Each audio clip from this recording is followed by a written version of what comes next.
Bismillahirrahmanirrahim. Assalamualaikum warahmatullahi wabarakatuh. Wassalatu wassalamu ala rasulillah. Yang kami hormati Ustadz Iranda, Endirja, dan jemaah Ahmadiyah yang dirahmati Allah. Tidak ada satupun kejadian yang terjadi di alam ini tanpa izin Allah. Karena marilah kita panjatkan syukur kepada Allah Subhanahu wa Ta'ala atas nikmat iman dan Islam serta kesehatan yang berikan, sehingga kita masih diperkenankan untuk dapat berkumpul kembali di majelis taklim online Ahmadiyah. Kita akan mulai kajian online pagi ini dengan tema menjaga iman di tengah pandemi. Bagi jemaah yang ingin bertanya, kami persilahkan untuk mengirimkan pertanyaan melalui private chat kepada admin Cinta, yang nantinya akan kami sampaikan kepada Ustadz setelah kajian selesai. Akhir kata kami persilahkan waktu dan tempat kepada Ustadz Firanda untuk memulai kajian. Kepada panitia mohon maaf, ditunggu sebentar, Ustadz sedang persiapan. Oh baik, kami tunggu. Assalamualaikum. Assalamualaikum Ustadz. Tafadhol Ustadz. Waalaikumsalam warahmatullahi wabarakatuh. Langsung mulai ya? Ya, silakan Ustadz. Bismillahirrahmanirrahim. Alhamdulillahi ala ihsanih wa syukru lahu ala taufiqihi wa amtinani. Asyhadu an la ilaha illallah wahdahu la syarika lahu ta'ziman li sya'nih wa asyhadu anna Muhammadan abduhu wa rasuluhu da'ila ridwanih. Allahumma salli alaihi wa ala alihi wa sahbihi wa ikhwani. Para ibu-ibu, bapak-bapak yang dirahmati oleh Allah Subhanahu wa taala. Pada kesempatan kali ini insyaallah kita akan membahas topik tentang bagaimana menjaga iman di masa pandemi ya. Tidak terasa sudah ya sangat panjang ternyata pandemi sudah kita jalani ya. Dari sekitar bulan Maret ya, sekarang sudah bulan September ya. Sudah berbulan-bulan dan kita sudah mengalami kondisi dari lockdown, kemudian PSBB, kemudian kehidupan normal biasa, kemudian PSBB kembali dan menunjukkan bahwasanya situasi pandemi belum bisa stabil ya. Sebagian daerah tadinya hijau kemudian jadi merah, kadang hijau kemudian merah kembali ya.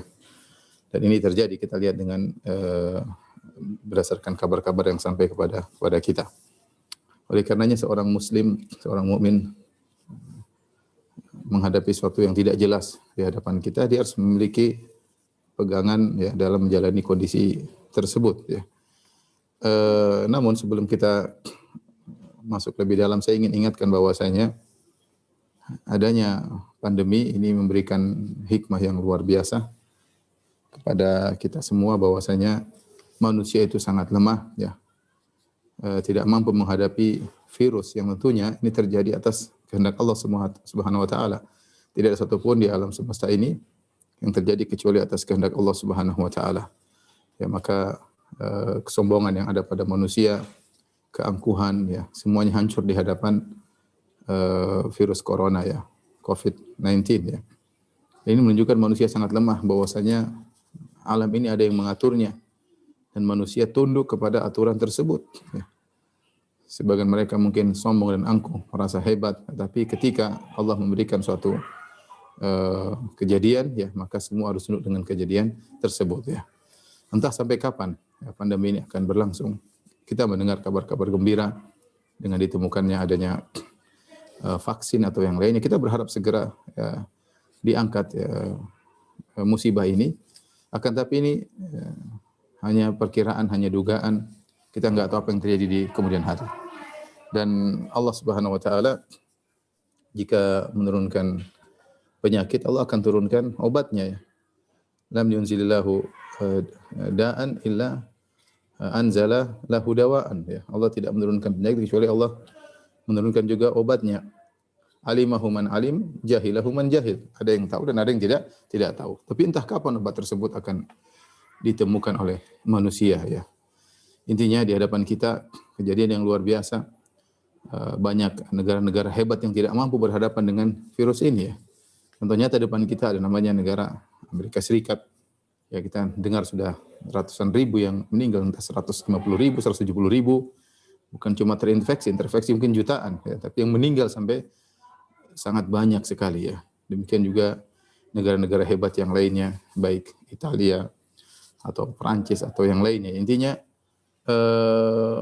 kalau kita melihat kondisi kita masih alhamdulillah ya, angka kematian tidak sebanyak yang dialami oleh negeri-negeri yang lain. Tapi ini semua memberi gambaran kepada kita bahwasanya kita ini makhluk yang sangat lemah. Kata Allah, wa khuliqal insanu dha'ifa. Manusia diciptakan dalam kondisi lemah, ya. Dalam kondisi lemah. Saya maaf sebentar ya.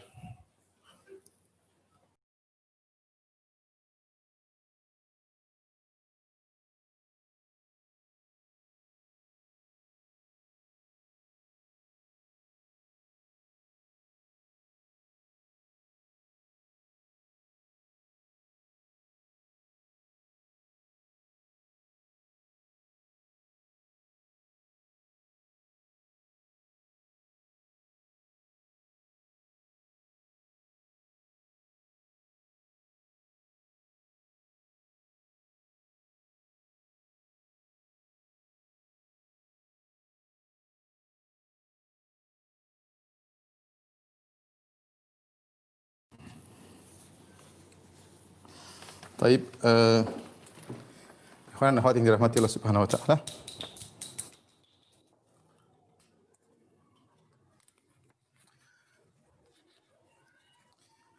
Saya bilang hikmah dari adanya pandemi.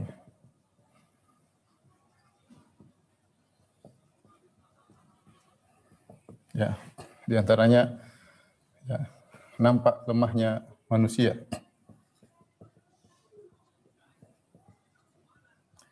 Semua kesombongan yang mereka bangga-banggakan tidak ada manfaatnya di hadapan pandemi ya. Kemudian di antaranya nampak ya model-model manusia dalam menghadapi pandemi.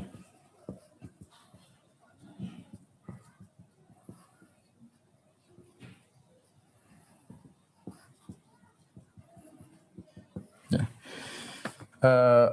Di antaranya, ya, subhanallah, sebagian orang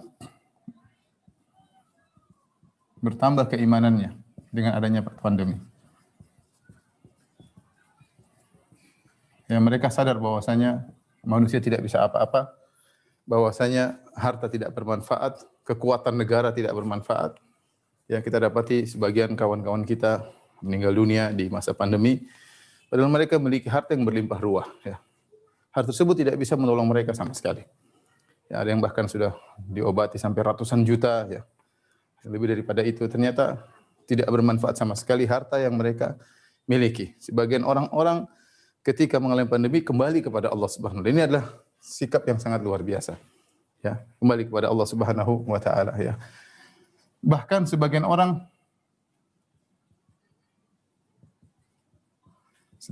masuk Islam. Ya. Ini di antaranya kisah yang disebutkan tentang seorang Wilhelm Ott atau siapa dari Austria ya, seorang petarung. Akhirnya di masa pandemi dia masuk Islam ya.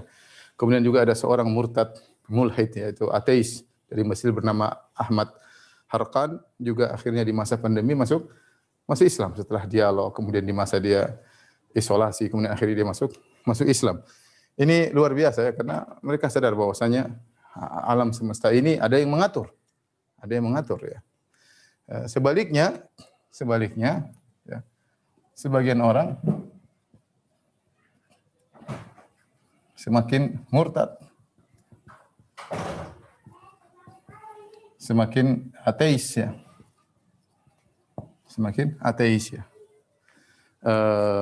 Sampai Ahmad Harqan dia punya banyak klip-klip YouTube yang tadinya dia menjelek-jelekan Islam, akhirnya dia minta kepada seluruhnya agar dihapus. Dia sadar, dia menyatakan Islamnya, kemudian dia mengucapkan syahadatain, dan ini adalah nikmat di masa-masa pandemi seperti, kemudian dia kembali kepada Islam. Namun sebagian juga ada yang malah sebaliknya, ada yang murtad, kemudian ada yang semakin ateis ya, menganggap bahwasanya Tuhan tidak sayang dan yang lainnya. Dia tidak bisa memikir tentang hikmah. Bahkan saya lihat di sebagian klip, sebagian orang-orang Nasara kemudian mengambil salib, kemudian mereka masukkan ke ya bokong mereka dan yang lainnya, penghinaan-penghinaan terhadap agama, dan ini terjadi. Ini semua dampak dari pandemi ya. Dampak dari pandemi. Namun ada fenomena yang aneh ya, yaitu ketika sebagian orang ingin kembali kepada agama di masa pandemi, tetapi ternyata ada kesalahan-kesalahan dalam memahami agama. Ini yang mungkin mau kita bahas ya, yaitu kembali kepada agama ya, atau semakin kokoh.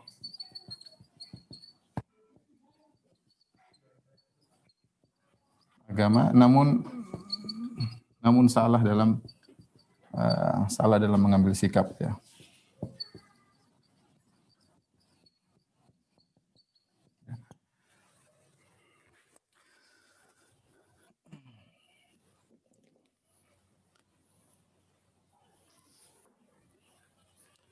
Baik, para ikhwan dan akhwat, bapak dan ibu yang dirahmati Allah Subhanahu wa taala, ya. Di antara kesalahan-kesalahan sikap ya, meskipun sudah benar kembali kepada agama, tetapi di sana ada salah pandang ya dalam menghadapi virus corona yang dikaitkan dengan agama ya.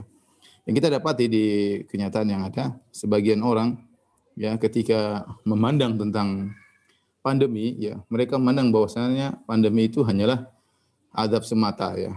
Bahwasanya wabah itu azab semata. Ini kekeliruan ya, bahwasanya yang benar namanya wabah itu bisa menjadi azab, bisa menjadi pengangkat derajat ya. Oleh karenanya Nabi telah menjelaskan dalam hadis Aisyah radhiyallahu taala anha bahwasanya Nabi mengatakan bahwasanya taun, wabah dahulu Allah pernah kirimkan sebagai azab suatu kaum, tetapi bagi kaum muslimin adalah rahmat ya, penghapus dosa-dosa. Bahkan sebagaimana sudah dijelaskan oleh para ustadz, jika seorang bersabar menghadapi taun, menghadapi wabah, dia bersabar, ihtisab, mencari pahala dari Allah Subhanahu wa taala, maka dia bisa mendapatkan mati syahid. Dia bisa mendapatkan pahala mati syahid. Dan alhamdulillah pintu mati syahid dalam Islam banyak ya. Di antaranya seperti disebut dalam hadis ya, meninggal karena tenggelam, meninggal karena terbakar, al-mabtun, meninggal karena sakit perut ya, meninggal karena membela jiwanya, meninggal karena membela hartanya, meninggal karena membela keluarganya ya. Dan banyak hal-hal yang dihukumi oleh syariat sebagai orang yang meninggal mendapat pahala mati syahid. Di antaranya karena penyakit wabah, karena taun ya, karena taun. Oleh karenanya tidak benar bahwasanya taun ya adalah tentara Allah yang namanya tentara Allah, seakan-akan untuk mengazab setiap orang yang terkena taun. Oleh karenanya tidak boleh kita kemudian mengatakan setiap orang terkena wabah berarti dia diazab oleh Allah Subhanahu wa taala. Jawabannya tidak benar ya, karena wabah itu sendiri bisa fungsinya dua ya, bisa menjadi azab bagi sebagian orang dan bisa menjadi pengangkat dosa-dosa dan penambah derajat bagi sebagian orang. Ibaratnya seperti seorang naik pesawat, kemudian pesawat tersebut meledak ya. Dalam pesawat tersebut berbagai macam orang. Satu sisi bisa jadi Allah menghukum sebagian orang, dari satu sisi biasanya bisa jadi orang meninggal karena meledak dihukumi sebagai mati syahid ya. Jadi oleh karenanya ini salah pandang tentang masalah wabah ya. Di antara juga bahwa kita dapati sebagian sahabat meninggal karena wabah ya. Seperti taun Amwas ya, terkenal ketika terjadi taun sehingga ribuan atau bahkan puluhan ribu para sahabat dan orang-orang yang para tabi'in yang hidup ketika itu banyak meninggal gara-gara taun Amwas. Dan ini dalil bahwasanya ada orang-orang soleh yang juga meninggal gara-gara taun Amwas. Bahkan di antara mereka ketika sudah terjebak dalam suatu daerah yang situ terkena wabah, di antara mereka ada yang berdoa ingin meninggal dengan taun, karena Nabi mengabarkan orang yang meninggal karena taun adalah mati syahid. Mereka ingin mati syahid apakah dalam peperangan ataukah dalam jihad ataukah terkena penyakit. Intinya bahwasanya wabah itu bisa mengena siapa saja. Kita dapati juga kawan-kawan kita yang meninggal dunia, sebagian mereka terkenal sangat soleh. Ya, tidak ada orang menyebutnya kecuali memujinya. Ada kawan saya seperti itu ya. Tidak ada orang menyebut namanya kecuali memujinya ya. Meninggal karena wabah ya, wabah corona ya. Maka kita bilang semoga wabah tersebut ya Allah menghendaki kebaikan baginya sehingga mewafatkannya dalam kondisi mati syahid.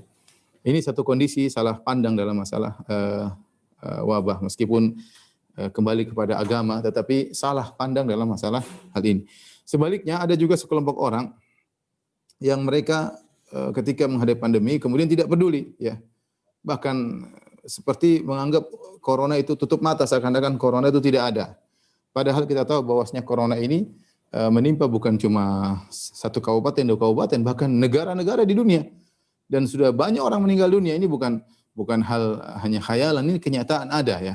Dan ini pandangan seperti ini bukan cuma ada di tanah air kita, juga ada di tempat-tempat yang lain ya, di negara-negara Islam yang lain. Ini memandang bahwasanya ini semua tidak ada, ini hanyalah khayalan, ini hanyalah konspirasi dan yang kita bilang mau konspirasi mau bukan konspirasi, kenyataannya virus itu ada, ya kenyataannya banyak yang meninggal, kenyataannya kawan-kawan dekat kita juga meninggal dunia, teman-teman kita, keluarga, sebagian keluarga kawan-kawan kita juga meninggal dunia, ya menghebohkan semua orang. Tidak mungkin satu dunia semua sepakat untuk berbohong bahwasanya ini tidak ada, ini benar-benar ada.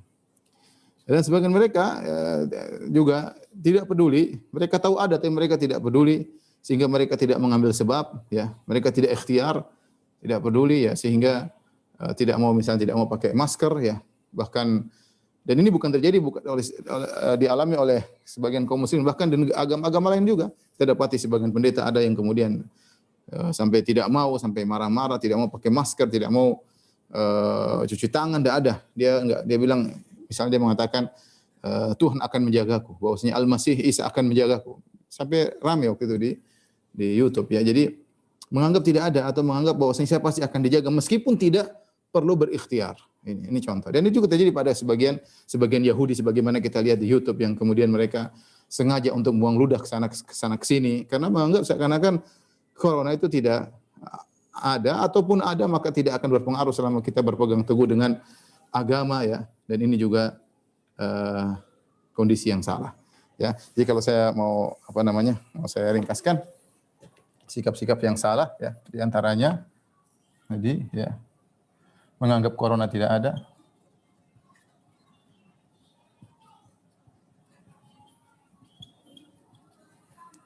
Kemudian di antaranya tadi menganggap COVID tentara Allah untuk azab.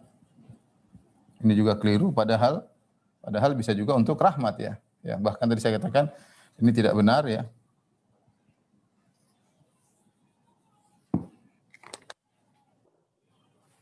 Ini tidak benar ya. Karena hadis menunjukkan bahwasanya wabah bisa merupakan sebab mati syahid.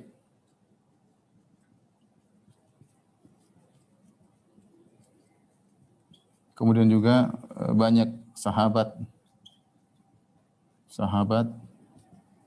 dan tabi'in yang wafat karena wabah.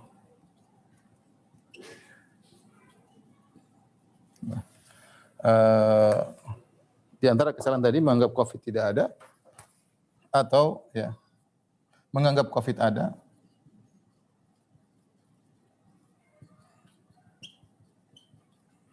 tapi tidak berikhtiar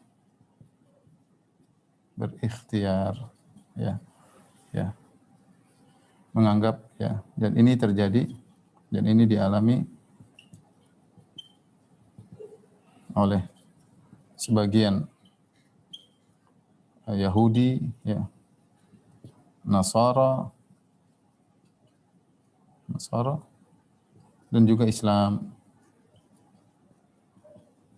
Baik, insyaallah setelah ini baru kita akan bahas tentang bagaimana sikap yang seharusnya agar menambah iman kita ketika berhadapan dengan virus corona ya.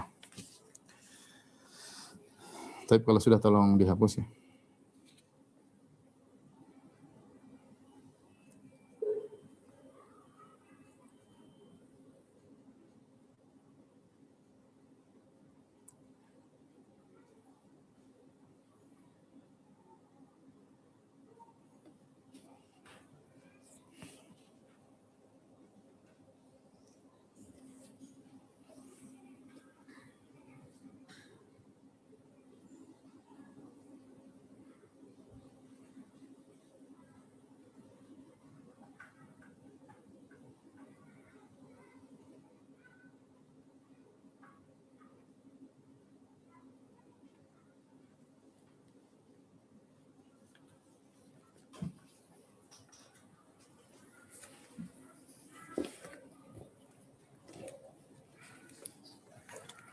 Baik,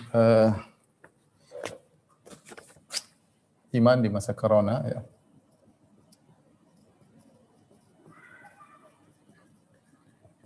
Ada hal-hal yang perlu kita perhatikan ya. Yang pertama, kita harus tahu bahwasanya takdir Allah ya. Allah menjalankan semua dengan takdir.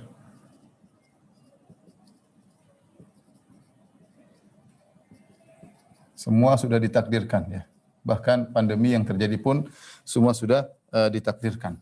Dan takdir ya, takdir Allah dijalankan dengan aturan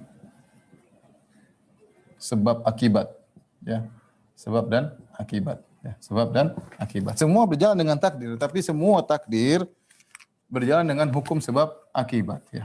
Dalam urusan dunia maupun dalam urusan akhirat. Akhirat ya. Dari zaman dulu sampai sekarang ya, dalam urusan akhirat jelas kalau mau masuk surga sebabnya adalah beramal soleh ya, masuk surga sebabnya amal soleh, dan ini berlaku masuk neraka sebabnya bermaksiat, jelas ya.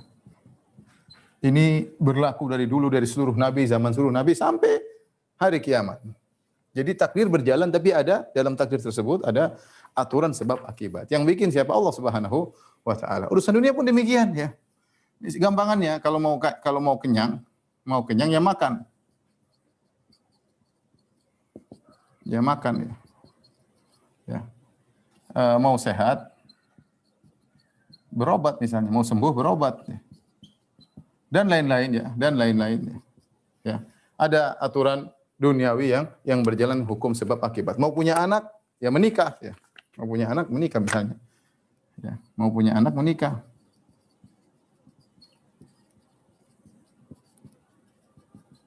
Ini semua adalah menunjukkan bahwasanya semua berlaku antara bahwasanya dalam takdir berjalan, tapi berjalan dengan aturan yang Allah sudah sebut yang merupakan hukum sebab akibat yang disebut dengan sunanul kauniyah. Kalau istilah kita dengan sunan al-kauniyah, sebab akibat ini disebut dengan as-sunan al-kauniyah atau kita bilang sunnatullah, biasanya orang-orang bilang sunnatullah. Ini aturan-aturan Allah yang Allah jalankan dalam kehidupan dunia ini, baik berkaitan dengan urusan dunia maupun berkaitan dengan urusan akhirat. Kemudian yang perlu kita lanjutkan lagi, yang kedua bahwasanya tidak ada pertentangan antara tawakal dan ikhtiar.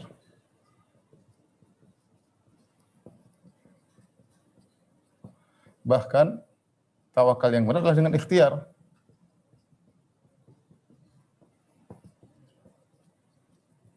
Adalah dengan ikhtiar. Dan ini terlalu banyak dalilnya bahwasanya tawakal yang benar dengan ikhtiar. Hadis yang masyhur Nabi SAW berkata, "Ikhilha wa tawakkal." Ikat ontamu dan bertawakal. Ya, ini sudah benar. Ya. Ketika ada seorang yang masuk masjid, apakah ontanya dibiarkan di luar tanpa diikat? Kemudian masuk masjid, kata Nabi, enggak. Ikat dulu baru tawakal, itu yang benar. Ya. Jangan dibiarkan saja ya. Mobil dibuka saja, kemudian kacanya dibuka, kuncinya dibiarin, kemudian pergi ke masjid jadi curi orang. Ya. Onta tidak diikat, dicuri orang.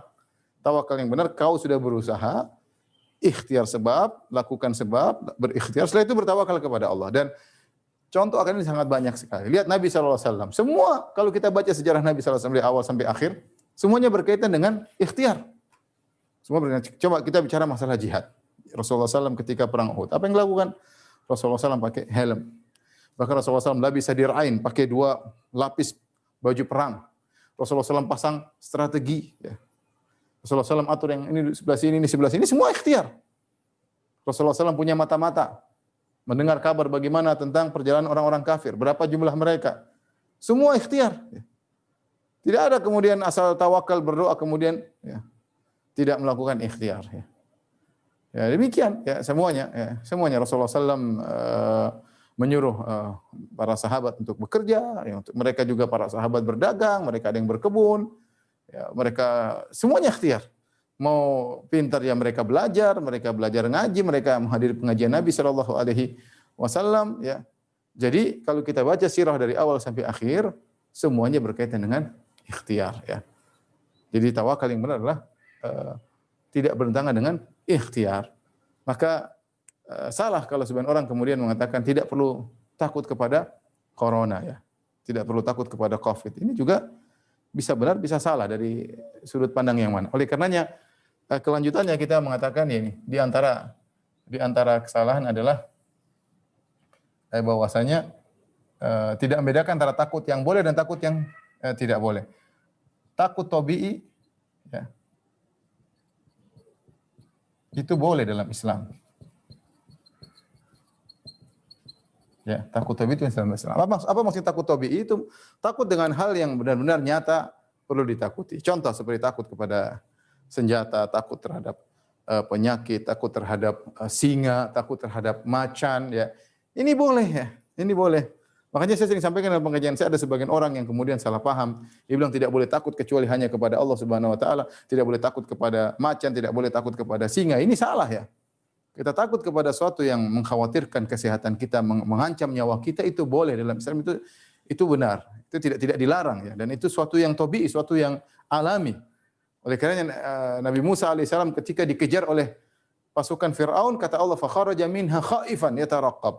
Maka Musa pun keluar dari Mesir takut, khawatir tiba-tiba ada musuh yang bisa menangkapnya. Jadi suatu hal yang wajar. Kemudian bilang tidak boleh takut kepada Covid, repot ya. Tidak boleh takut kepada Covid adalah suatu hal yang pernyataan yang salah ya. Karena sama seperti kita memang tidak boleh takut sama macan. Ya gimana tidak boleh takut sama macan? Tidak boleh takut sama Covid sama dengan tidak boleh takut sama macan. Ya. Siapa yang berani masuk di daerah macan kemudian tidak pakai apa-apa kemudian ketemu dengan macan ya konyol ya. Oleh karenanya kita harus tahu bahwasanya menjalani pandemi ini kita harus berikhtiar ya. Terus berikhtiar. Karenanya yang menyedihkan kita dapati sebagian kaum muslimin bangga ketika tidak menjalani protokol kesehatan. Mereka bangga. Ini kita dapati ya, semoga Allah maafkan mereka dan semoga mereka terus selamat. Semoga kita bilang semoga mereka terus selamat ya. Karena mereka menyangka takut kepada Covid adalah kesalahan. Tapi di antara mereka bangga tidak pakai masker. Bangga pengajian rame-rame kemudian berdempet-dempetan. Bangga dan ini kita bilang enggak usah dibangga-bangga seperti itu. Ya mungkin daerah mereka hijau ya. Beda dengan daerah yang merah ya. Tapi tidak perlu dibangga-banggakan. Akhirnya apa yang terjadi? Kita dapati sebagian saudara-saudara kita yang tadinya mereka bangga-bangga kemudian membanggakan keramaian mereka, membanggakan kebersamaan mereka. Akhirnya daerah mereka sekarang menjadi merah, bahkan sebagian menjadi hitam. Ya, bahkan sebagian mereka menjadi hitam ya. Ya, karena mungkin dibangun di atas bahwasanya harus tawakal ya. Dan tawakal tidak perlu ikhtiar, ini kesalahan atau membangun bahwasanya Covid itu hanyalah konspirasi, suatu yang tidak ada ya. Atau tadi bahwasanya ketakutan tidak boleh takut kepada Covid sebagian didapati dalam sebagian klip juga. Jangan takut kepada Corona, jangan takut kita pergi ke tempat Corona ya. Allah bersama kita, ini salah. Allah ketika kita lihat bagaimana sirah Nabi sallallahu alaihi wasallam, Nabi sallallahu alaihi wasallam menjalani sebab ikhtiar ya. Ya, itu pun Nabi sallallahu alaihi wasallam tetap terluka ketika dalam perang Uhud. Ya padahal sudah pakai helm, sudah pakai 2 lapis baju perang, sudah pasang mata-mata di mana-mana, kemudian sudah atur pasukan, posisi pasukan, Nabi sallallahu alaihi wasallam tetap juga terluka ya. Jadi takut tabii itu boleh dalam Islam ya. Kecuali ketakutan ini membuat kita melakukan pekerjaan yang haram itu baru tidak diperbolehkan. Kemudian di antara yang perlu kita perhatikan dalam hal ini itu bahwasanya dibedakan ya antara perkara yang ada keringanan dari syariat dengan yang harus dilakukan. Ya. Saya ingin menyampaikan ini maksudnya apa? Saya ingin menyampaikan bahwasanya contoh ya. Contoh, masalah ke masjid ya, masalah sholat di masjid. Sholat di masjid. Para ulama telah membahas, kalau daerah itu hitam atau merah, seorang yang khawatir bisa terkena penyakit, dia boleh tidak sholat di masjid. Ini bukan berarti melanggar perintah Allah, ini Allah kasih keringanan. Ya. Dan ini sudah dibahas oleh para fuqaha, dan ini sudah sering dijelaskan oleh para ustadz, ya, para ulama satu dunia sudah menjelaskan, boleh seorang tidak ke masjid. Ya, kalau daerahnya hitam, ya, kalau hijau ya ke masjid. Oleh karena yang saya praktikkan pun demikian. Saya di daerah seperti Jakarta, saya mungkin tidak ke masjid karena memang lagi parah. Sementara kalau saya pergi ke Yogyakarta, kemudian di sana hijau, ya saya sholat di masjid ya. Sholat di masjid, saya juga merindukan pengen sholat berjamaah. Ya, tapi ketika kondisi menakutkan, kemudian pandemi semakin naik, kemudian virusnya kita tidak kelihatan, boleh. Kemudian sebagian orang tidak ke masjid, kita tidak bisa paksa kamu harus ke masjid. Daerah merah ya. Daerah merah ya. Banyak orang terkena penyakit, banyak orang meninggal dunia ya. Oleh karenanya kalau ada keringanan maka boleh kita mengambil keringanan tersebut ya. Seperti tadi orang puasa kemudian dalam kondisi sakit kita bilang sudah jangan paksa puasa, kamu boleh berbuka. Kamu boleh berbuka. Sama seperti seorang misalnya sedang bersafar ya, dia boleh tidak berpuasa. Keringanan ya. Sama seperti seorang khawatir meninggal dunia, dia boleh makan daging babi, kalau tidak dia makan dia akan meninggal dunia ya. Sama seperti hujan, seorang boleh tidak ke masjid dalam kondisi apa? Hujan, bahkan pecek yang berat seorang boleh tidak ke masjid karena ada pecek yang bisa membuat dia berat ke masjid, boleh dia tidak ke masjid. Sama seorang boleh, para ulama mengatakan boleh tidak ke masjid kalau khaufan minal marad, takut dia terkena penyakit. Dan banyak hal yang kalau kita bicara dalil boleh-boleh saja yang menunjukkan seorang boleh pergi tidak ke masjid. Kalaupun ke masjid ya, kalaupun ke masjid, maka boleh melakukan protokol kesehatan.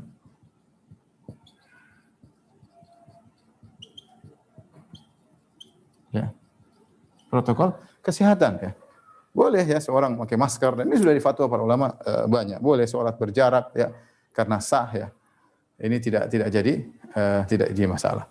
Lain halnya misalnya dengan mencari makan ya. Lain halnya ya, mencari makan. Cari makan ya, kita nggak ada jalan lain kecuali harus bekerja. Ya. Tidak ada jalan lain kecuali harus bekerja. Kalau bisa bekerja di rumah tentu itu yang baik, ya, work from home itu yang terbaik. Kalau tidak bisa harus keluar, ya mau apa lagi kalau enggak kita enggak makan. Ya. Tidak semua kita di rumah kemudian bisa diberikan makan. Kalau kita di rumah bisa diberi makanan, ada yang menjamin, ya kita ngapain keluar? Ngapain keluar? Tapi sebagian orang kita kasih uzur. Mereka harus keluar kerja, ya. Mungkin harus ke pasar, harus kemana. Ya kalau enggak ada yang kasih makan mereka. Kita bilang ini darurat lain cerita. Maka tidak bisa dikiaskan dengan masjid ya.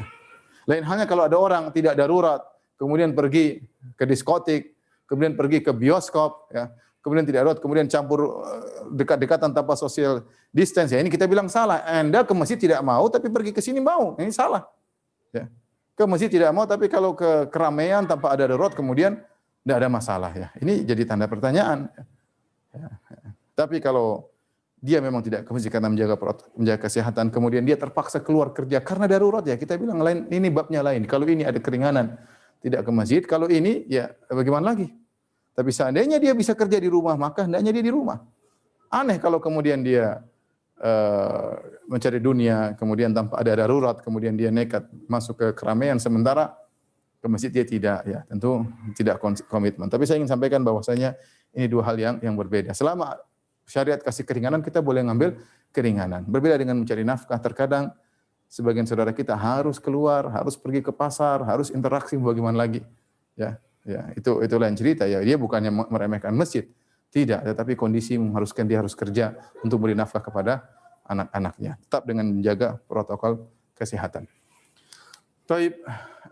Oleh karenanya sebagian yang memaksakan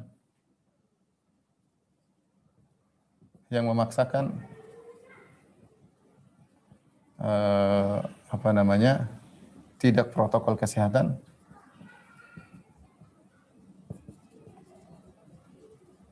padahal daerah merah,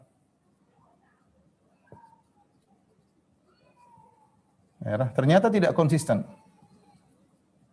Tidak konsisten. Ya. Contoh, ya. Ketika urusan masjid, sholat di masjid, tidak mau pakai masker. Ya, tidak mau pakai masker. Harus rapat. Kenapa? Alasannya sunnah. Sunnah Nabi Shallallahu Alaihi Wasallam. Ya. Bahkan ada yang mengatakan sholat ya, tidak rapat adalah bid'ah yang lain. Kita bilang ya sebagian pendapat demikian. Taib. Kita bilang bagaimana dengan pengajian? Pengajian juga kan harus rapat. Sunnahnya rapat. Sunnahnya rapat di masjid umum. Ya. Masjid umum. Jangan ada yang dilarang masuk. Ya. Ternyata tidak dipraktekkan. Kemudian juga misalnya, ya, menjenguk orang sakit.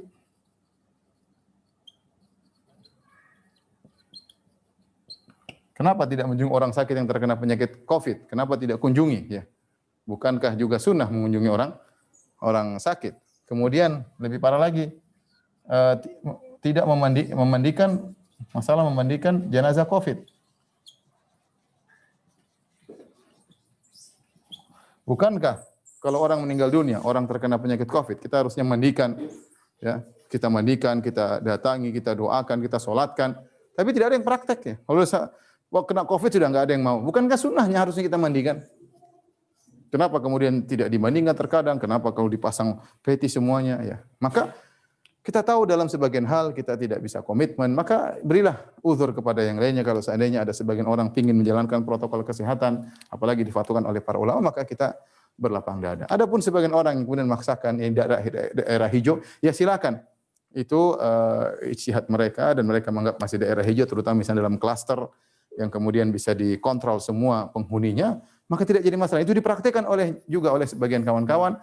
Tatkala di suatu pondok kemudian sudah di swab semuanya dan ternyata semuanya negatif, maka mereka tidak jadi masalah, jalani kehidupan biasanya. Tapi kita berbicara tentang masjid yang terbuka umum, yang orang siapa saja bisa mampir, maka ini perlu waspada. Ya. Tidak ada salahnya kita menjalankan protokol kesehatan. Baik, tolong dihapus.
Ini poin yang inti yang ingin kita sampaikan, bagaimana menjaga iman ya di masa corona ya.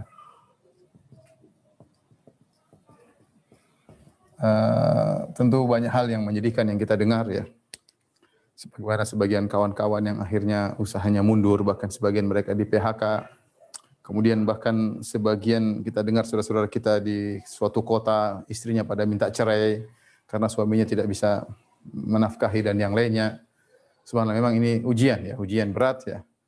Tapi dialami oleh hampir semua orang ya. Hampir semua orang ya. Ada juga alhamdulillah sebagian orang meskipun di masa pandemi tetap saja Allah mudahkan urusannya ya. Tapi secara umum tatkala menghadapi ujian ya, kita tahu bahwasanya ya pertama ya harus ya sabar ya. Sabar dengan musibah ini. Di antaranya yakin bahwasanya di balik musibah ini ada hikmah. Ada hikmah yang mungkin kita tidak tahu apa hikmah tersebut. Tapi yakinlah Allah tidak mungkin menjalankan sesuatu kecuali dengan ada hikmah. Karena Allah adalah Al-Azizul Hakim. Dialah yang Maha mengetahui dan Dia adalah yang Al-Hakim ya. Saya kemarin sempat singgung masalah ketika Allah ingin menciptakan Nabi Adam alaihissalam, maka malaikat bertanya, "Ataj'alu fiha ma yufsidu fiha wa yasfiku dima?" Wahai ya Rabb, apakah engkau akan menciptakan Adam yang akan melakukan kerusakan di muka bumi, keturunannya maksudnya, dan juga akan menumpahkan darah? Kata Allah, "Inni a'lamu ma la ta'lamun." Aku tahu apa yang kalian tidak ketahui. Kemudian akhirnya malaikat setelah ditanya tentang nama-nama, mereka tidak tahu, mereka berkata, "Innaka antal azizul hakim, innaka antal alimul hakim." Sungguhnya engkau adalah al-alim yang maha mengetahui segalanya, al-hakim yang maha bijak dalam segalanya. Oleh karenanya Allah Subhanahu wa taala adalah al-alimul hakim. Allah maha tahu apa yang Dia kerjakan dan semua sebelum terjadi sudah Allah takdirkan, dan al-hakim Allah yang maha bijak, maha hikmah.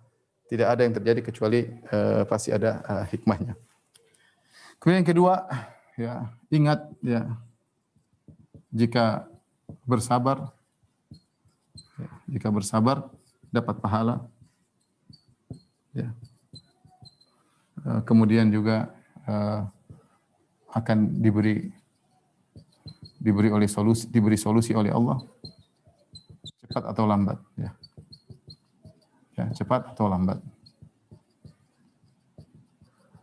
Benar-benar kita harus bertawakal kepada Allah. Sudah berusaha tawakal kepada Allah Subhanahu wa taala. Akan banyak pertolongan yang Allah berikan dari jalan yang kita tahu maupun jalan yang kita tidak tahu. Wa may yattaqillaha yaj'al lahu makhraja. Kata Allah, "Wa may yattaqillaha yaj'al lahu makhraja." Siapa yang bertawakal kepada Allah, Allah akan kasih jalan keluar. Yang penting tawakal Anda benar. Yang penting Anda takwa Anda benar. Yakin pasti ada solusinya. Apapun yang Anda hadapi ya. Ya. Kalaupun Anda akhirnya harus meninggal dunia, kita di atas kesabaran. Berarti yang terbaik bagi seseorang. Yang penting dia bertakwa kepada Allah Subhanahu wa taala. Ista'inu bis sabri was salat. Kata Allah, jadikanlah sabar dan salat sebagai penolongmu. Jangan lupa, banyak sabar, banyak salat. Ya. Barang saya bersabar, Allah akan berikan solusi baginya cepat atau lambat. Ini harus kita yakini ya. Kemudian yang berikutnya ya, lakukan ya amal soleh ya sebanyak-banyaknya. Amal soleh ini ya maksud saya bisa jadi amal yang hubungan antara kita dengan Allah,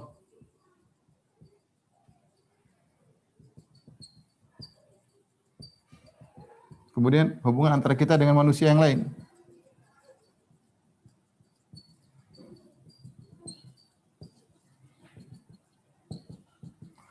Di masa pandemi ini ya, kita diberi kenikmatan waktu. Kita diberi kenikmatan waktu oleh Allah Subhanahu wa taala. Ada waktu luang. Ini kalau saya bicara saya pribadi yang jarang saya dapatkan ketika di luar masa pandemi. Dalam kondisi yang menyedihkan ini ada hikmah. Allah berikan waktu luang yang banyak ya, banyak work from home misalnya, kerja di rumah ya. Dan itu membuat kita, kemudian PSBB, aturan buat kita banyak di rumah. Saatnya kita dekatkan diri kita kepada Allah Subhanahu wa taala. Ya, kita sudah melewati masa-masa sulit di masa bulan Ramadan di rumah ya. Lebaran di rumah ya. Alhamdulillah kita melewati. Waktu luang sampai kapan kita enggak tahu. Pandemi sampai kapan selesai kita enggak tahu. Maka jangan kita hanya terbengong, bingung, kita harus punya program ya. Saya ingin misalnya khatam Quran dalam berapa bulan misalnya. Mungkin bisa kita lakukan. Saya ingin ngaji, saya ingin nulis buku, saya ingin selesai dalam waktu ini. Lakukan. Kita nggak tahu kita mau hidup sampai kapan. Kita nggak tahu jangan pandemi mungkin selesai bulan Januari, Februari. Wallahu alam, belum tentu. Belum tentu. Dulu orang sudah menduga-duga pandemi akan selesai pada bulan Juni. Ada yang mengatakan selesai pada bulan Juli. Orang berani ngomong. Kenyataannya sampai September sekarang lagi parah-parahnya di Jakarta. Kita nggak tahu ujungnya pandemi ini, nggak tahu. Oleh karena kita nggak tahu ujungnya, waktu yang Allah berikan kepada kita, dekatkan diri kita kepada Allah. Menangis salat malam, menangis kepada Allah Subhanahu, minta solusi. Kalau tidak punya harta, minta kepada Allah sambil usaha. Ya. Curhat kepada Allah Subhanahu wa taala. Ya. Jadi ini penting, hubungan kita dengan Allah kita perbaiki. Kalau yang bisa salat, yang bisa puasa sunnah, lakukan puasa sunnah. Yang bisa salat malam, lakukan salat malam. Bisa ikut pengajian. Ya, dekatkan diri kita kepada Allah. Berzikir pagi petang, jangan tinggalkan. Ya akhi, anda tidak yakin ada Tuhan kita yang mengatur kita. Ya. Kalau kita baikkan hubungan kita dengan Allah, ya Allah akan perhatian dengan kita. Itu suatu hal yang pasti, yang pasti. Tapi intinya hubungan kita dengan Allah diperbaiki dan ini akan menambah iman kita selama pandemi. Ya. Cuma kita curhat ke orang, ternyata tidak pernah curhat kepada Allah Subhanahu wa taala. Hanya merendahkan kita. Kalau kita curhat ke orang, hanya merendahkan diri kita, ya. Dan pertolongan tidak datang. Tapi kalau kita curhat kepada Allah, dekatkan diri kita kepada Allah, banyak berdoa, maka insya Allah ada solusi. Kemudian yang jangan lupa, ini juga sangat penting, hubungan kita dengan yang lain. Di masa pandemi ini, kalau kita punya harta, kita punya kelebihan harta, banyak orang lagi yang butuhkan. Tetangga kita, ya, orang tua kita, ya. Gimana? Di masa pandemi, tanya bagaimana hubungan kita dengan orang tua kita. Bagaimana hubungannya? Tanya. Bagaimana hubungan kita dengan kakak adik kita? Bagaimana hubungan kita? Sudahkah bagus hubungan kita dengan mereka? Sudahkah kita menyambung silaturahmi dengan tetangga kita? Gimana? Kawan-kawan kita, gimana? Kawan-kawan lama terutama, kawan-kawan setia. Gimana hubungan kita dengan mereka? Ya, saatnya kita berbuat baik di masa sulit itu pahalanya tidak sama dengan di masa-masa biasa. Ini semua menambah iman. Ini semua kita berkorban di zaman seperti ini. Tentunya bukan korban konyol semuanya kita kasih orang, tidak. Tapi kita ada berbagi. Meskipun tidak tahu kita ini sampai kapan uang kita bisa bertahan. Meskipun kita lihat ternyata ATM kita tinggal sedikit. Tapi ya, kalau masih kita bisa bagi-bagi, insyaallah kita masih mungkin melakukan, kita masih bisa perkirakan. Di saat ini saat-saat yang tepat kita jalin hubungan dengan kerabat-kerabat kita. Ya. Ini menambah iman. Allah akan menguatkan kita. Allah akan menolong kepada kita. Inna ma'al usri yusra. Sungguhnya bersama dengan kesulitan ada kemudahan. Ya. Ya. Bagaimana kita melakukan amalan yang dicintai oleh Allah Subhanahu Wa Taala. Wa ahabul a'mali ila Allah surun tudkhilu ala qalbi muslim. Amalan yang paling dicintai oleh Allah adalah rasa senang yang kau masukkan dalam hati seorang muslim. Bagaimana yang muslim yang kau buat dia bahagia, ternyata ibumu, ternyata bapakmu, ternyata kakakmu, ternyata adikmu, kawanmu, tetanggamu, bibimu, di saat-saat mereka sedang sulit sekarang. Oleh karena kalau kita punya kelebihan harta, saatnya kita beramal soleh. Kita nggak tahu, bisa jadi ini amal yang bisa kita andalkan bertemu dengan Allah di hari kiamat kelak. Tetapi ini di antara hal, ya, kuatkan dua ini. Anda harus punya hubungan yang kuat dengan Allah Subhanahu Wa Taala. Ya. Kemudian hubungan dengan orang lain juga sangat penting. Kemudian jangan lupa, kalau kita ingin perbaiki hubungan kita dengan Allah, otomatis, ya, jauhi maksiat. Ini harus. Ya. Jangan malah di musim pandemi gatal pengin ke diskotik. Jangan musim pandemi ngabisin waktu untuk nonton hal-hal yang tidak bermanfaat. Ya, jangan musim pandemi kemudian masuk dalam perdebatan dalam medsos, mencaci maki sana, caci maki sini, merendahkan sana, merendahkan sini. Ya. Hal-hal yang tidak jelas apa yang kita bela, dasar apa kita berbicara, yang kita bela juga enggak jelas, bagaimana berhak untuk kita bela, bisakah kita pertanggungjawabkan pembelaan kita di hadapan Allah Subhanahu Wa Taala? Tinggalkan itu semua. Kita enggak tahu, ya. Sampai kapan pandemi kita, tidak sampai kapan kita hidup, ya.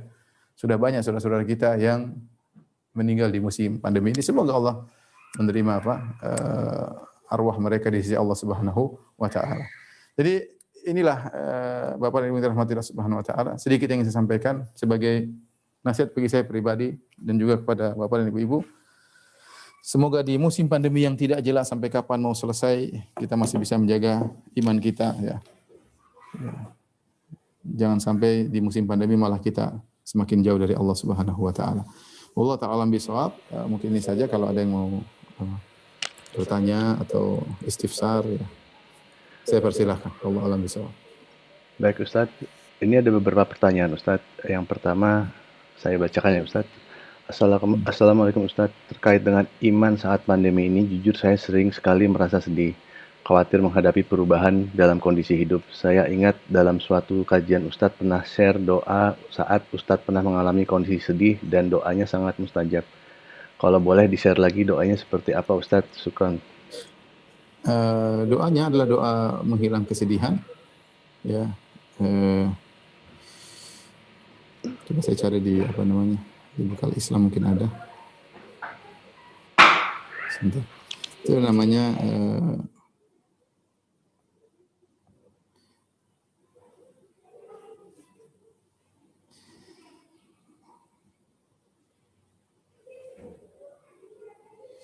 intinya itu doa disebut dengan doa penghilang kesedihan. Nanti insya Allah saya suruh kameramen share kepada panitia ya.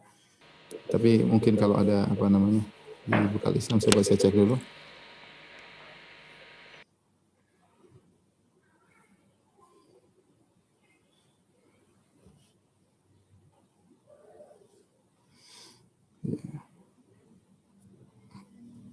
Itu doanya intinya, Allahumma inni abduk ibnu abdik ibnu amatik nasiyati fi yadik madhin fiya hukmuk adlun fiya qada'uk as'aluka bi kulli ismin huwa lak sammaita bihi nafsak anzaltahu fi kitabik aw 'allamtahu ahdan min khalqik aw ista'tharta bihi fi ilmil ghaibi indak anta ja'al qur'ana rabi'a qalbi wa nura sadri wa jala'a huzni wa dhahaba ghammi. Ya, itu doa. Intinya kalau kita sedang dalam kondisi sedih, kita berdoa dengan doa tersebut yang artinya Allahumma inni abduk, ya Allah sungguhnya aku adalah hambamu. Ibnu abdik, aku adalah anak daripada hambamu. Ibnu amatik, aku adalah hamba dari ibuku, yaitu wanita yang kau ciptakan. Nasiyati fi yadik, ya, sungguhnya ubun-ubunku berada di tanganmu. Ya. Madhin fiya hukmuk, keputusanmu pasti berlaku kepadaku. Keputusanmu, yaitu takdirmu pasti berlaku kepadaku. Adlun fiya qada'uk, dan semua keputusanmu pasti adil pada diriku. Ini pengakuan. Jadi kita bukan sekedar baca, tapi kita berusaha untuk memahami maknanya ya. Jadi kita ini hanyalah hamba-Mu ya Allah, hanya menjalani keputusan-Mu. Tidaklah aku kecuali aku adalah anak dari bapakku dan bapakku ciptaan Engkau. Tidaklah aku kecuali aku adalah anak dari ibuku dan ibuku ciptaan Engkau ya Allah. Ya, ubun-ubunku berada di tangan-Mu. Adlun fiya madhin fiya hukmuk. Keputusan pasti berlaku. Aku enggak bisa lari daripada keputusan-Mu. Dan semua keputusan-Mu pasti adil. As'aluka bi kulli ismin huwa lak. Aku memohon kepada Engkau ya Allah dengan bertawassul dengan seluruh nama-nama-Mu, ya. Anzaltahu fi kitabik, ya. Yang Kau turunkan nama-nama tersebut dalam Al-Qur'an, ya. Aw 'allamtahu ahadan min khalqik, atau Kau ajarkan kepada hamba-Mu, ya, kepada Nabi sallallahu alaihi wasallam, aw ista'tharta bihi fi ilmil ghaibi indak, atau nama-nama yang Kau simpan dalam ilmu gaibmu. Anta ja'alal Qur'ana rabi'a qalbi. Kau jadikan Al-Qur'an ini sebagai penyejuk hatiku, ya. Ya. Wa nura sadri, dan sebagai cahaya dalam dadaku. Wa jala'a huzni, dan untuk menghilangkan kesedihanku. Wa dhahaba ghammi, dan untuk mensirnakan kegelisahanku. Nah, kalau kita baca doa ini, insyaallah Allah akan hilangkan kesedihan. Tatkala di situ disebutkan bahwasanya Al-Qur'an, jadikan Al-Qur'an sebagai pelipur lara, sebagai penyejuk hati, menunjukkan bahwasanya seorang berusaha baca Al-Qur'an. Karena Al-Qur'an itu adalah di antara solusi. Dia baca dengan berniat agar dengan baca Al-Qur'an Allah berikan solusi kepadanya. Allah alam bisawab. Nanti mudah-mudahan saya bisa share doanya. Ada lagi yang bertanya? Baik Ustadz, terima kasih. Pertanyaan berikutnya Ustadz. Assalamualaikum Ustadz. Bagaimana cara agar kita dapat sampai pada tahap ridho terhadap ketetapan Allah? Karena untuk tahap sabar saja perlu perjuangan Ustadz. Ya, saya bilang tadi itu semua adalah perenungan. Itu tidak bisa begitu saja, tapi dia harus renungkan, dia harus belajar, dia mengenal nama-nama Allah tadi, Al-Alim, Al-Hakim, itu diantaranya. Seorang yakin bahwasanya Allah maha mengilmui apa yang dia lakukan. Semua yang terjadi ini di atas ilmu, bukan asal-asalan Allah menciptakan ini semua. Allah bikin pandemi, Allah bikin ini semua dibangun di atas ilmu. Dan dia Al-Hakim, dia maha bijak. Apa yang Allah tetapkan itu pasti di atas hikmah yang jelas kita tidak tahu ya, kita tahu atau tidak tahu, yang jelas ada hikmah. Ya, dan ketika menimpa kita pasti kita ini ada kebaikan yang Allah kehendaki bagi kita. Namun tadi bagaimana seorang bisa ridha kalau dia bertakwa kepada Allah? Ya, kalau dia tidak bertakwa kepada Allah, susah keridhaan tersebut muncul. Dia pasti suudzon, dia pasti ini, pasti dia pasti protes. Kenapa begitu? Kenapa Allah takdirkan demikian? Tapi kalau dia dibangun di atas keridhaan, di atas ketakwaan, ini mudah dia untuk ridha. Maka saya bilang, agar kita bisa ridha, selain kita tadi merenungkan tentang sifat-sifat Allah, nama-nama Allah yang maha berilmu dan maha bijak, kita juga harus bertakwa kepada Allah. Buka Al-Quran, bangun malam, baca Al-Quran, atau salat malam, berdoa menangis kepada Allah Subhanahu wa taala, ya. Dengan demikian akan muncul ridha, ya Allah saya ridha dengan keputusanmu. Dan ingat, masih banyak yang lebih parah daripada kita. Allah tidak memberi ujian kecuali yang kita mampu. Insya Allah kita mampu, kalau kita berhadapan kita mampu. Ya, sebagian ulama mengatakan Allah tidak memberikan ujian kepadamu dengan ujian ini kecuali Allah tahu kamu mampu menghadapi. Tinggal bagaimana kita memanage hati kita agar kita ridha dengan apa yang Allah putuskan. Wallahu a'lam bishawab. Baik, pertanyaan ketiga Ustadz. Bismillah. Semoga Allah selalu melindungi Ustadz, keluarga, dan semua kaum muslimin. Afwan, apakah COVID-19 Corona ini termasuk ta'un? Afwan pernah dengar ada hadis ta'un yang tidak masuk di Mekah dan Madinah. Afwan bila salah dengar. Iya, jadi ta'un tidak akan masuk di Madinah. Ta'un bukan corona. Ta'un bukan corona, ya. Ta'un adalah wabah, salah satu jenis wabah. Jadi ta'un itu adalah satu jenis wabah yang dia kalau mengenai seorang maka timbul bercak-bercak, timbul bintol-bintol di badannya. Kemudian luka tersebut pecah sebagaimana disebutkan oleh Ibnu Hajar Al-Asqalani ketika menjelaskan tentang masalah ta'un yang menimpa sebagian negeri Islam, dan biasanya sebelum meninggal orang tersebut memuntahkan darah, kemudian dia meninggal dunia. Itulah ta'un, dan itu tidak akan masuk di kota Madinah, ya. Wabah-wabah lain masuk. Tetapi corona bukan ta'un, cuma timbul permasalahan. Apakah corona yang dia bukan ta'un, dia mengambil hukum ta'un dari sisi apa? Orang yang bersabar juga mati syahid, orang yang meninggal karena penyakit tersebut juga mati syahid, maka kebanyakan ulama mengatakan iya, dia mengambil hukum yang sama. Kalau kita bilang corona ta'un, jelas bukan. Tetapi apakah kita mengkiaskan corona dengan ta'un? Maka sebenarnya mengatakan iya, dan ini difatwakan oleh para kibar ulama di Arab Saudi, ya, bahwasanya hukum corona mengambil hukum ta'un. Tentu ada khilaf masalah ini, tapi saya lebih condong bahwasanya meskipun berbeda, tetapi dia mengambil hukum yang sama. Dari siapa? Dari sisi bahwasanya dia adalah wabah, sama-sama wabah. Kemudian dari sisi kalau sudah mengenai orang bisa sangat mudah mematikan seorang, ya. Dan kita ada hal yang sangat mungkin. Bukankah Rasulullah mengatakan orang mati syahid banyak, di antaranya terbakar, di antaranya kejatuhan, di antaranya sakit perut, ya misalnya, ya, di antaranya misalnya meninggal karena melahirkan, ya, di antaranya tenggelam, ya, di antaranya terkena ta'un, ya. Nah, sebagian ulama mengkiaskan demikian juga wabah-wabah yang tidak semua penyakit tentunya, tapi wabah itu penyakit yang cepat menyebar, menimpa siapa saja, ya, kemudian cepat mematikan, ya. Karena sifat ini ada pada corona, ya, sebagaimana ada pada ta'un, maka dikiaskan. Wallahu a'lam bishawab. Baik. Berikutnya Ustadz. Bismillah Ustadz. Orang yang sengaja biar kena COVID supaya mati syahid, apakah matinya dia juga syahid karena niat awalnya memang biar tertular COVID? Adapun bahwasanya seorang ingin tertular sengaja untuk tertular COVID, maka itu melanggar sabda Nabi sallallahu alaihi wasallam. Nabi sallallahu alaihi wasallam mengatakan firra minal majdzum firaraka minal asad. Larilah engkau dari orang penyakit tertular sebagaimana kalau dari singa, ya. Nabi sallallahu alaihi wasallam juga mengatakan la yuridul musih alal mumrid. Jangan yang sehat dibawa kepada yang sakit. Jadi Rasulullah SAW juga mengatakan kalau kalian idza sami'tum bihi bi ardin fala tadkhuluha. Kalau kalian mendengar wabah, ya, suatu tempat, maka jangan masuk ke situ, ya, jangan masuk ke situ. Jika kalian mendengar, jangan masuk ke situ. Menunjukkan Rasulullah SAW menyuruh kita menjauh. Rasulullah menyuruh kita menjauh, ya.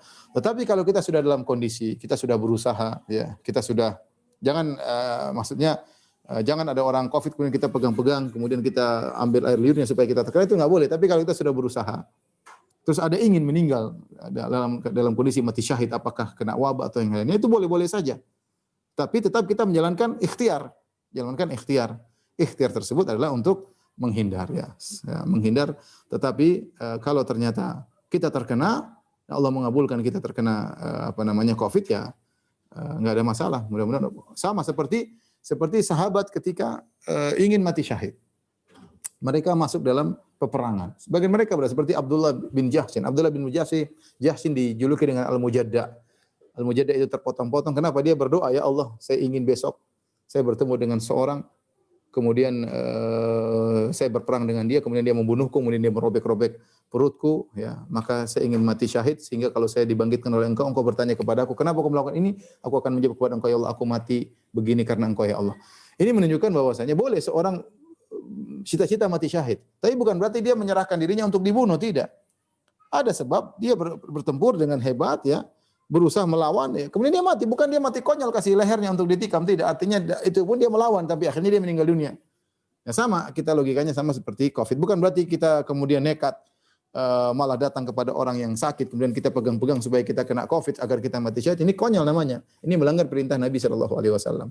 Tetapi kalau kita sudah berusaha, atau mungkin sebagian kita harus bekerja di luar, harus pergi ke kantor karena mencari nafkah, dan dia sudah berusaha, sudah pakai masker, ternyata kena COVID, maka mintalah semoga itu adalah mati syahid. Allah alam bisawab. Ya. Terima kasih Ustaz. Pertanyaan berikutnya Ustaz, apakah ketakutan yang berlebihan atas virus di masa pandemi ini termasuk ketidaktakwaan kepada Allah? Orang berbeda-beda ya. Artinya kalau berlebihan sampai lupa dengan ada namanya Tuhan, itu tidak boleh.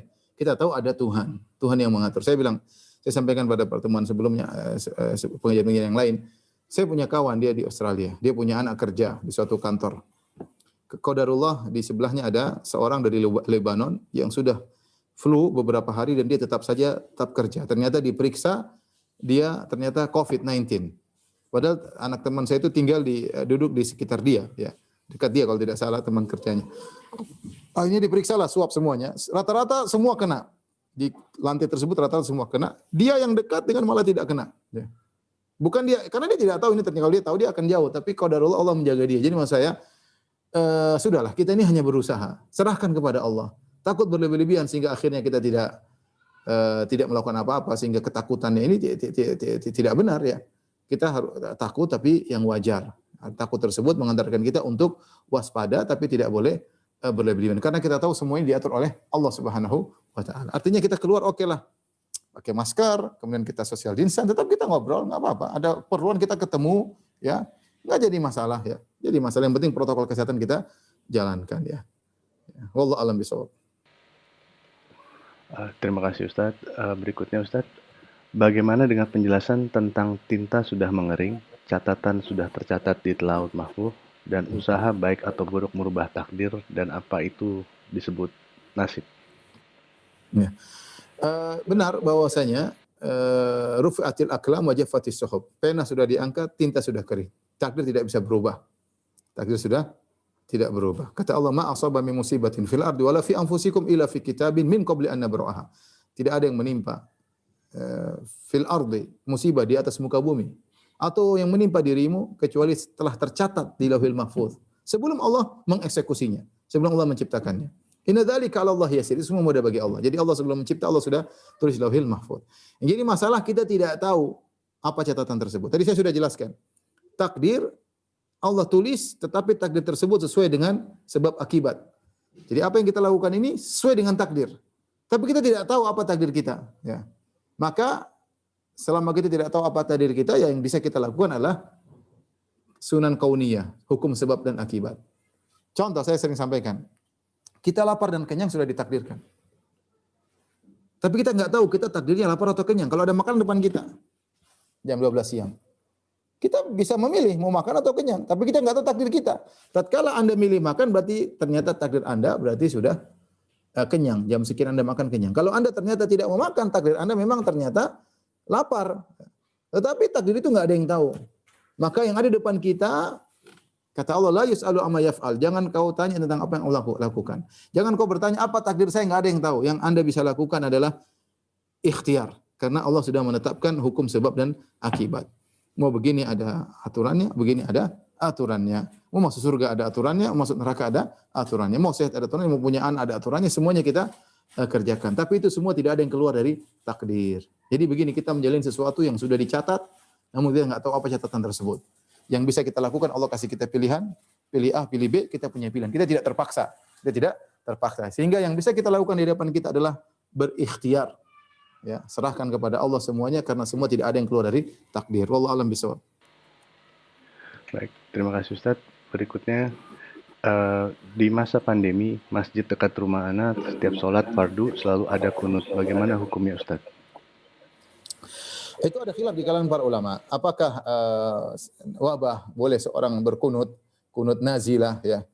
Bahkan bukan cuma bukan cuma salat subuh, bahkan seluruh salat. Sebagian ulama berpendapat boleh, sebagian ulama berpendapat tidak perlu ya. Seingat saya mazhab Syafi'iyah, saya punya tulisan tentang ini, saya udah agak lama, tapi seingat saya mazhab Syafi'iyah membolehkan untuk berdoa menghilangkan wabah. Jadi kalau kita pas sholat di situ, kita ikut kunut, tidak jadi masalah ya. Sebagian ulama mengatakan tidak perlu, seperti sebagian mazhab Hambali mengatakan, ulama Hambali mengatakan tidak perlu, karena Nabi tidak pernah berdoa untuk menghilangkan taun. Ya. Demikian juga para sahabat ketika mereka mengalami taun, mereka tidak pernah berdoa agar diangkat taun tersebut. Ya. Apalagi taun merupakan salah satu sebab untuk syahadah. Tapi intinya, yang berpendapat berpendapat boleh berdoa, mereka punya dalil. Seperti Nabi ketika mendoakan sebagian suku yang mereka membunuh para sahabat, ketika Nabi mengirim sekitar 70 para sahabat, para hufaz Quran, ternyata mereka dibunuh. Nabi berdoa agar kecelakaan bagi mereka. Padahal mereka pun mati syahid, tapi tetap Nabi berdoa kepada Allah dalam kunut. Dalam kunut agar mencelakakan kaum yang telah membunuh para sahabat. Nabi pada mereka akhirnya pun mati syahid. Jadi ini masalah ijtihadiyah. Sebagian ulama mengatakan perlu kunut nazilah, sebagian ulama mengatakan tidak perlu. Tapi kalau kita kebetulan sholat di masjid yang mengadakan kunut nazilah, maka kita ikut kunut karena ini masalah ijtihadiyah. Wallahu a'lam bishawab. Baik Ustaz, terima kasih. Pertanyaan berikutnya, apakah sering mengeluhkan masalah kepada Allah termasuk sikap tidak qanaah dan ridha terhadap takdir Allah?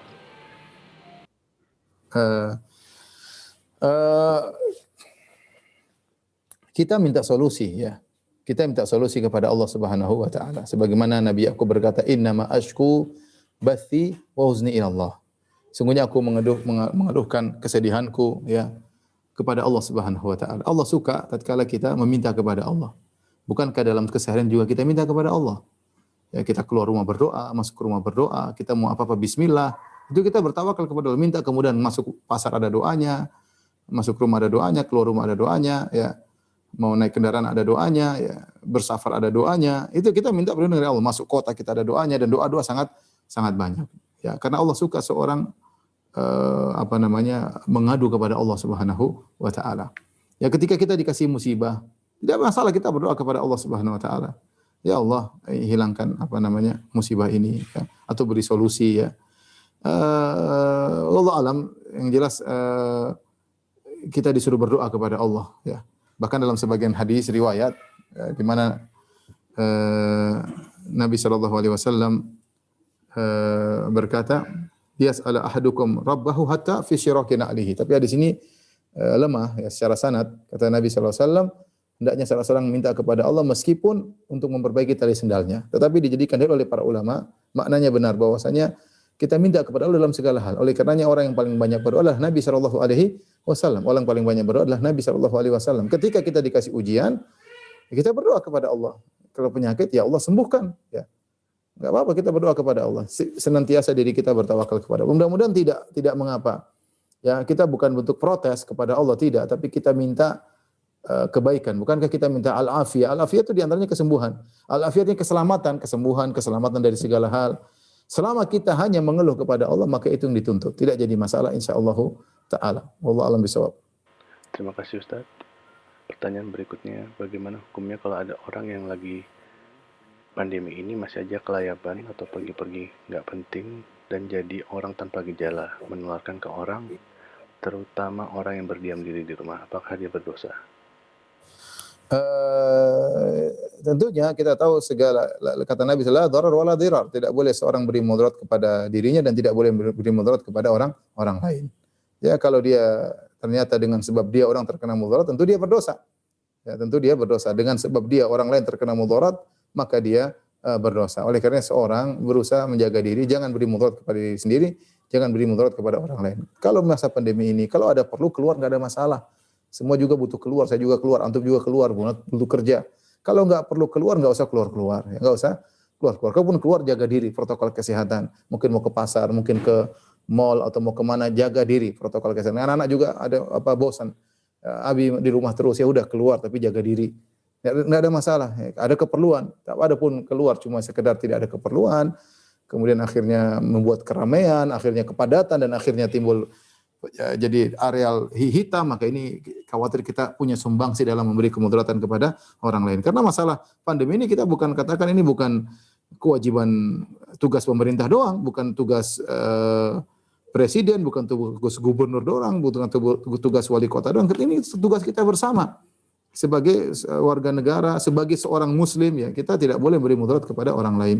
Allah alam bisawab. Baik, mungkin pertanyaan terakhir, Pak. Ustaz, ini pertanyaan terakhir. Apakah jika kita sholat di saat seperti ini dengan memakai masker, maka maskernya jangan sampai menutupi hidung? Apa ada dalilnya tentang sholat mengharuskan sholat memakai masker, tapi maskernya jangan sampai menutupi hidung? Enggak, Rasulullah melarang menutup mulut ya. Menutup apa? Menutup mulut ya. Jadi menutup hidung tidak jadi masalah ya. Ya, yang Rasul melarang juga tifahu ya. Justru kalau hidung tertutup enggak ada masalah. Yang hidung tertutup, mulutnya kebuka enggak ada masalah. Yang dalam riwayat yang disebutkan masalah mulut. Masalah mulut ya. Jadi kalau kita tutup hidung enggak ada masalah ya. Tutup hidung enggak ada masalah. Jadi masalah adalah masalah menutup mulut. Hukumnya makruh. Jadi kalau seorang pakai masker misalnya dia sholat kemudian dia ternyata bawa sajadah sendiri ya, dan dia tidak sakit misalnya, dan dia merasa nyaman seperti di sebagian daerah hijau, dia boleh buka masker sholat ya, apalagi dia bawa sajadah sendiri kemudian social distancing, insya Allah nggak ada masalah. Tapi kalau dia khawatir, dia batuk-batuk ya, maka baiknya dia tutup atau dia mendengar orang batuk dia tutup, lebih aman. Tapi kalau dia merasa tempatnya, karena memang sebagian daerah memang hijau ya, tidak ada penularan, sebagian kampung ya. Dalam sebagian tempat kita sholat nggak pakai masker nggak jadi masalah. Tapi yang kalau ditanyakan ya ini yang dilarang adalah yang hukumnya makruh adalah nutup mulut, nutup hidung, ya, nggak ada masalah. Wallahu alam bisawab. Ini saja yang bisa saya sampaikan ya pada para jamaah yang dirahmati Allah Subhanahu wa taala. Kurang lebihnya saya mohon maaf. Yang benar datangnya dari Allah Subhanahu wa taala, yang salah dari saya sendiri. Semoga Allah mengampuni dosa-dosa kita semuanya. Semoga Allah menambahkan iman kita di masa pandemi ini. Wabillahi taufiq wal hidayah. Assalamualaikum warahmatullahi wabarakatuh. Jazakallahu khairan atas materi yang telah disampaikan. Insya Allah dapat lebih memperkuat keimanan serta ketakwaan kita kepada Allah Subhanahu wa taala dan menjadi ilmu yang bermanfaat yang dapat kita amalkan. Demikian kajian online hari ini jemaah. Insya Allah kita dapat bersilaturahmi kembali pada kajian berikutnya. Wabillahi taufiq wal hidayah. Wassalamualaikum warahmatullahi wabarakatuh.